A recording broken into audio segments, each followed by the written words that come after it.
हुए होठों और सहमे हुए कदमों से राधा की कुटिया के पास तक पहुंचे।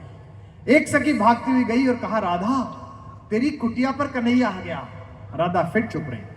दरवाजे पे खड़े होकर कृष्ण ने देखा अपनी प्रेमिका को, जिसे छोड़कर वो चले गए थे द्वारिका।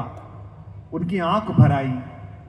राधा की सबसे प्रिय सखी विशाखा ने राधा के कान में कहा, ओ राधिका, जिसके लिए तू पागल है वो तेरा बावरा आ गया, कन्हैया आ गया। राधा ने जो उत्तर दिया उस पर सबके हाथ खुलेंगे तो मैं मानूंगा कि आपने मुझे अनुमति दी कविता पढ़ने की।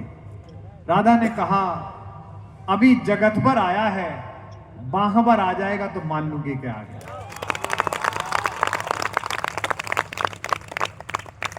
हम सब सफल लोग जो तथाकथित रूप से सफल हैं, अधिकारी हैं, मंत्री हैं, नेता हैं, विधायक हैं, आर्टिस्ट हैं, पॉपुलर लोग, हम जगत भर घर पहुंचते हैं, बाह भर नहीं पहुंचते। हमारे परिवार के उत्सव में भी हमें कोई ना कोई चिंता रहती है। जिन विधायकों को देखकर, जिन मंत्रियों को देखकर तुम्हारे मन में ईर्ष्या आती है कि कितने बड़े लोग हैं, तुम कभी उनकी शामें देखो, उनकी रातें देखो, उनकी बेचैनियां देखो, अपने अस्तित्व को बचाए रखने की उनकी जद्दोजहद देखो। मैं कृष्ण की ओर से एक गीत पढ़ रहा हूं, अब जरा फिर सुन के बताइए। कृष्ण ने कहा, राधा मैं तेरा कन्हैया। जो पंक्ति का अर्थ समझ जाए उनके कलेजे में तीर की तरह चुभेगी लाइन। कहा, राधा मैं तेरा कन्हैया। राधिका ने कहा, कृष्ण की प्रेमिका की कुटिया में तुम्हारा स्वागत है द्वारिकाधीश। थोड़ा कम लोग समझे, तालियां थोड़ी कम थी। कृष्ण ने कहा, द्वारिकाधीश नहीं, मैं कृष्ण।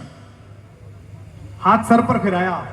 फिर राधा ने उत्तर दिया, हां द्वारिकाधीश, मैंने यही सोचकर तुम्हारे सर पर हाथ फिराया था कि मोर पंखों से मेरा हाथ टकराएगा, लेकिन सम्राट के सोने के बने हुए मुकुट ने मेरी उंगलियां घायल कर दी। आओ द्वारिकाधीश, तुम्हारा स्वागत है। पीछे वालों सुन रहे हैं, भगवान सुन रही है, मेरी मां जगदम्बा। फिर भगवान ने उनका हाथ पकड़कर अपने हृदय पर रखा और कहा, महसूस कर इस हृदय की धड़कने, मैं तेरा कृष्ण। फिर उत्तर पर तालियां